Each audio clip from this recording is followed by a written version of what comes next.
South Korea का Ayodhya connection. नमस्कार, मैं हूं ऋचा अनुरोध और आप देख रहे हैं अनकही। दुनिया इस वक्त बेहद तनावपूर्ण दौर से गुजर रही है। एक तरफ मिडिल ईस्ट में ईरान और अमेरिका के बीच टकराव चरम पर है, तो वहीं दूसरी तरफ उत्तर कोरिया ने क्लस्टर म्यूनिशन मिसाइल्स दागकर एक नया सैन्य खतरा पैदा कर दिया है। युद्ध के इस वैश्विक माहौल और भारी उथल पुथल के बीच दक्षिण कोरिया के राष्ट्रपति ली जे म्यूंग ने भारत का दौरा किया। उनका नई दिल्ली पहुंचना सिर्फ आम कूटनीतिक दौरा नहीं है, ये एशिया की राजनीति में बहुत बड़ा रणनीतिक कदम माना जा रहा है, जिस पर अमेरिका से लेकर चीन तक सबकी नजर है। सोमवार को राष्ट्रपति ली जे म्यूंग के दिल्ली पहुंचने पर उनका औपचारिक स्वागत किया गया और उसके तुरंत बाद हैदराबाद हाउस में प्रधानमंत्री नरेंद्र मोदी के साथ उनकी अहम बैठक हुई। इस बातचीत का सबसे बड़ा एजेंडा दोनों देशों की विशेष सामरिक साझेदारी को और ज्यादा मजबूत करना था। आज के बदलते वैश्विक समीकरणों में दोनों देश ये अच्छी तरह समझ चुके हैं कि बात अब सिर्फ आयात निर्यात तक सीमित नहीं रह सकती। अब जरूरत रक्षा, सुरक्षा और हाई टेक्नोलॉजी के मोर्चे पर एक दूसरे की ढाल बनने की है। अगर हम आज की जमीनी हकीकत और व्यापारिक आंकड़ों पर गौर करें तो भारत और दक्षिण कोरिया के बीच का व्यापार 27 बिलियन डॉलर के पार जा चुका है। आज जब पूरी दुनिया अपनी सप्लाई चेन को सुरक्षित करने के लिए चीन का विकल्प खोज रही है, तब दक्षिण कोरियाई कंपनियों के लिए भारत सबसे भरोसेमंद और सुरक्षित ठिकाना बन गया है। इस दौरे में हुए फैसलों से यह तय हो गया है कि भविष्य में किसी भी बाहरी संकट से बचने के लिए दोनों देश क्षेत्रीय सुरक्षा और अपनी अर्थव्यवस्था पर साथ मिलकर काम करेंगे। तो ये तो हुई आज की बात, लेकिन आज की रणनीतिक साझेदारी और 27 बिलियन डॉलर के व्यापार की इमारत कोई एक दो दिन में खड़ी नहीं हुई है। इस मजबूत कूटनीतिक रिश्ते की नींव आज से लगभग 2000 साल पहले रखी गई, और वो भी एक अनजान समुद्री यात्रा से। बात है 48 ईस्वी की।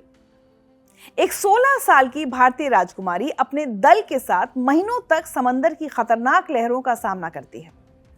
लंबी और थका देने वाली यात्रा के बाद वो एक अनजान देश के तट पर उतरती है। यह देश था आज का दक्षिण कोरिया।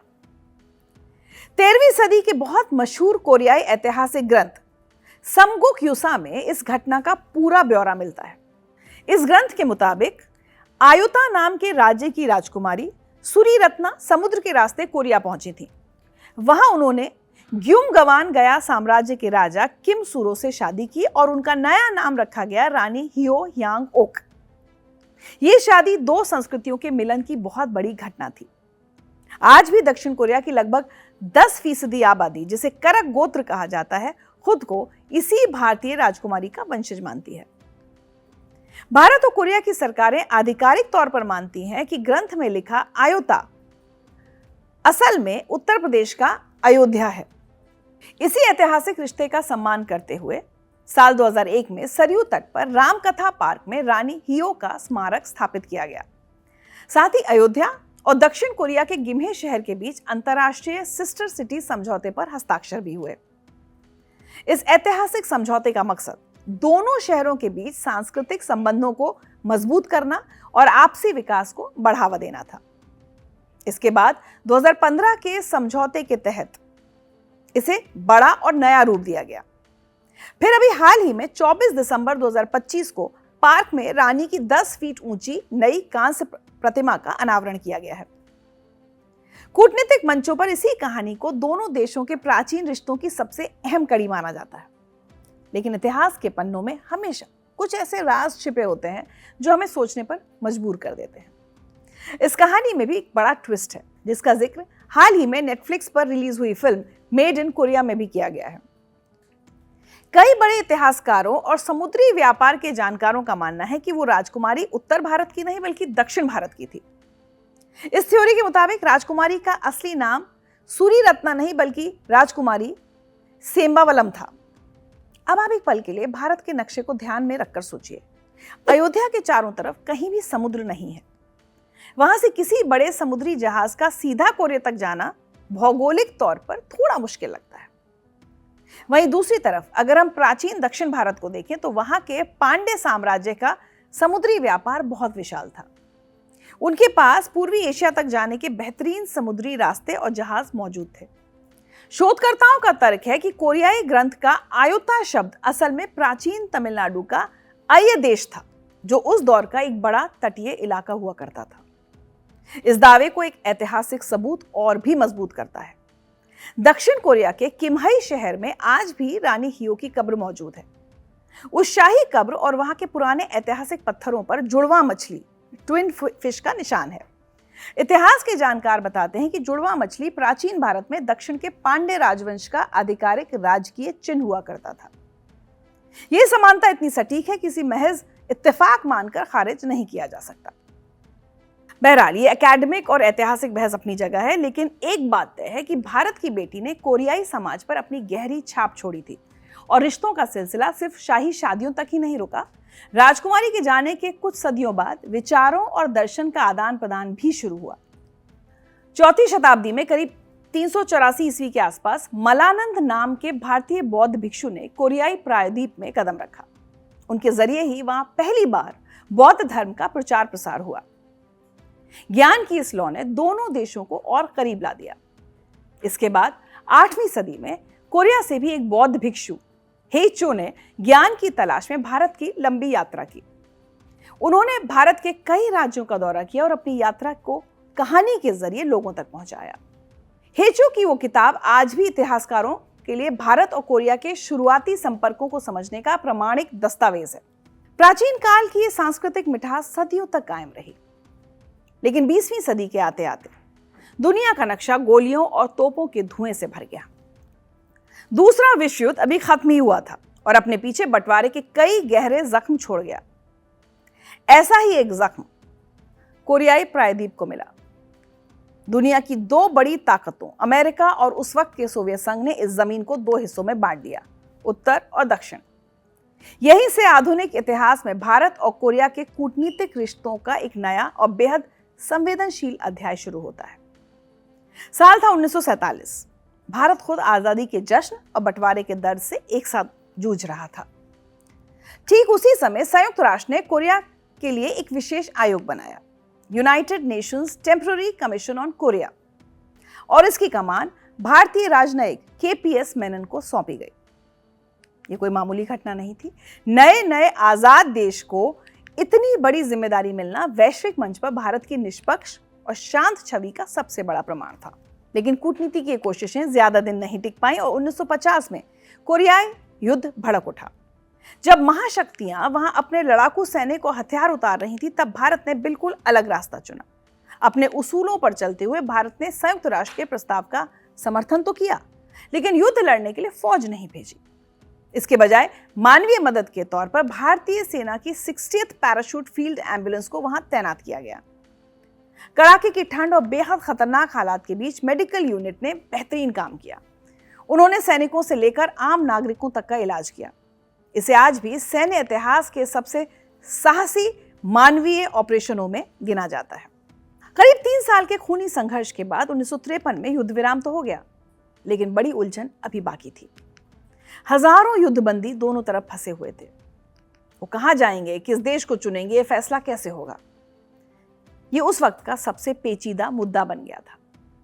दुनिया के बढ़ते ध्रुवीकरण के बीच दोनों गुटों को किसी ऐसे मध्यस्थ की तलाश थी जिस पर दोनों आंख मूंद कर भरोसा कर सकें, और वो भरोसा सिर्फ एक देश पर टिका, भारत। युद्धबंदियों की वापसी के लिए बने NNRC यानी न्यूट्रल नेशंस रिपैट्रिएशन कमीशन का अध्यक्ष भारत को चुना गया। भारतीय सेना के दिग्गज जनरल KS थिमैया को इसकी कमान दी गई। उनके नेतृत्व में कस्टोडियन फोर्स ऑफ इंडिया ने वो कर दिखाया जिसकी मिसाल मिलना मुश्किल है। उन्होंने बिना कोई गोली चलाए बेहद समझदारी और अनुशासन के साथ हजारों युद्धबंदियों की सुरक्षित वापसी का संवेदनशील काम पूरा किया। जंग के मैदान में भारत की इस मेडिकल डिप्लोमेसी ने पूरी दुनिया का दिल जीता। लेकिन इसी दौरान एक और युद्ध दुनिया में छिड़ा हुआ था। दूसरे विश्व युद्ध के बाद से दुनिया दो खेमों में बटी हुई थी। एक तरफ अमेरिका के नेतृत्व वाला पूंजीवादी गुट था और दूसरी तरफ सोवियत संघ का कम्युनिस्ट ढांचा। इस वैचारिक बंटवारे की लकीर ने भारत और दक्षिण कोरिया के उभरते हुए कूटनीतिक रिश्तों को मानो फ्रिज में रख दिया। मतलब दोनों ही तरफ से बातचीत बंद हो गई। हालांकि कागजों पर कूटनीति धीरे धीरे अपना काम कर रही थी। साल 1962 में दोनों मुल्कों के बीच पहली बार आधिकारिक तौर पर कॉन्सुलर संबंध स्थापित हुए। इसके करीब 11 साल बाद एक और बड़ा कदम उठाया गया। 10 दिसंबर 1973 को इन रिश्तों को अपग्रेड करके एम्बेसडर लेवल तक ले जाया गया। तो नई दिल्ली और सोल में एक दूसरे देश के दूतावास तो खुल गए, लेकिन रिश्तों में वो गर्मजोशी नहीं आ पाई जो आनी चाहिए थी। सोचने वाली बात है कि दूतावास खुलने के बाद भी दोनों देशों के बीच खामोशी क्यों छाई रही। तो असल में इसकी जड़ें दोनों मुल्कों की अपनी अपनी राष्ट्रीय सुरक्षा और विदेश नीतियों में फंसी हुई थी। भारत उस वक्त गुट निरपेक्ष आंदोलन का नेतृत्व कर रहा था। सैद्धांतिक रूप से हम किसी गुट में नहीं थे, लेकिन रणनीतिक हकीकत में भारत का झुकाव सोवियत संघ की तरफ ज्यादा था। इसके साथ ही भारत की अपनी आर्थिक नीतियां भी समाजवादी ढांचे पर चल रही थी। वहीं दूसरी ओर दक्षिण कोरिया की तस्वीर बिल्कुल अलग थी। कोरियाई युद्ध ने उसे गहरे जख्म दिए थे, जिसके बाद वो पूरी तरह से अमेरिका की छतरी के नीचे चला गया था। वो पूंजीवादी आर्थिक मॉडल को अपनाकर तेजी से आगे बढ़ रहा था। सोल की नजर में भारत सोवियत कैंप का करीबी लगता था, जबकि नई दिल्ली को लगता था कि दक्षिण कोरिया अमेरिका के प्रभाव से कभी बाहर नहीं आ सकता।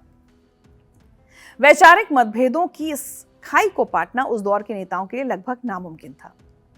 यही वो वक्त था जब एक दूसरे का सम्मान करने के बावजूद दिल्ली और सोल के बीच अदृश्य दीवार खड़ी रही। लगभग 3 दशकों तक कोई बड़ी रणनीतिक साझेदारी या अहम व्यापारिक समझौता नहीं हो सका। दोनों देश अपनी अपनी घरेलू उलझनों और शीत युद्ध के अंतर्राष्ट्रीय दबावों से बस जूझते ही रहे। लेकिन राजनीति और कूटनीति में बर्फ हमेशा के लिए नहीं जमी रहती। फिर आया वो दौर जब भारत का विदेशी मुद्रा भंडार लगभग खाली हो चुका था और हमें बहुत कड़ा फैसला लेते हुए अपनी बंद अर्थव्यवस्था के दरवाजे पूरी दुनिया के लिए खोलने पड़े। इसी उथल पुथल के बीच जन्म हुआ भारत की मशहूर लुक ईस्ट पॉलिसी, यानी पूर्व की ओर देखो नीति का। दिल्ली के नीति निर्माताओं का संदेश था कि अब हमें पश्चिमी देशों के साथ साथ एशिया के अपने पुराने दोस्तों से भी नए सिरे से जुड़ना होगा। लेकिन दरवाजे खोल देना एक बात थी और विदेशी निवेशकों का जमीनी भरोसा जीतना बिल्कुल अलग। 90 के दशक की शुरुआत में अमेरिका और यूरोप की कई बड़ी कंपनियां भारत में भारी निवेश करने से डर रही थी। उन्हें लगता था कि यहाँ का सिस्टम और बाजार अभी उनके लिए तैयार नहीं है। ठीक इसी मुश्किल वक्त में कहानी में एंट्री होती है दक्षिण कोरिया के चेबॉल्स की। चेबॉल्स यानी कोरिया के वो विशाल पारिवारिक व्यापारिक घराने जिनका वहां की अर्थव्यवस्था पर एक छत्र राज माना जाता है। जब बाकी दुनिया हिचकिचा रही थी और भारत को संदेह की नजर से देख रही थी, तब हुंडई, सैमसंग और एलजी जैसी कोरियाई कंपनियों ने यहां बड़ा दांव खेला। शायद आप में से बहुत से लोगों को याद होगा कि जब 90 के दशक के आखिर में हुंडई ने भारत में अपनी पहली कार लॉन्च की थी, या जब सैमसंग और एलजी के टीवी और वॉशिंग मशीन हमारे घरों में पहुंचने लगे, तो वो महज व्यापार नहीं था। इन कोरियन ब्रांड्स ने भारतीय मिडिल क्लास के रहन सहन को हमेशा के लिए बदल दिया। इन कंपनियों का नजरिया बहुत दूरदर्शी था। वो भारत में सिर्फ अपना तैयार माल डंप करने नहीं आए थे, बल्कि उन्होंने यहाँ अपने कारखाने लगाए और लाखों नौकरियां दी। इस आर्थिक साझेदारी और जमीनी भरोसे ने दिल्ली और सोल के जमे हुए कूटनीतिक रिश्तों में नई और गर्मजोशी भरी जान फूंक दी। आप कह सकते हैं कि इस दौर में अर्थशास्त्र कूटनीति से कई कदम आगे निकल चुका था। व्यापार का ये पहिया इतनी तेजी से घूमा कि दोनों देशों के राजनेताओं को भी अपनी नीतियां बदलनी पड़ी। लगातार बढ़ते हुए इन व्यापारिक रिश्तों का सबसे बड़ा और ऐतिहासिक माइलस्टोन आया 1 जनवरी 2010 को। यही वो दिन था जब दोनों मुल्कों के बीच CEPA, comprehensive economic partnership agreement, यानी व्यापक आर्थिक भागीदारी समझौता पूरी तरह से लागू हो गया। अंतर्राष्ट्रीय कूटनीति की दुनिया में इसे गेम चेंजर माना जाता है। ये कोई साधारण कागजी करार नहीं था।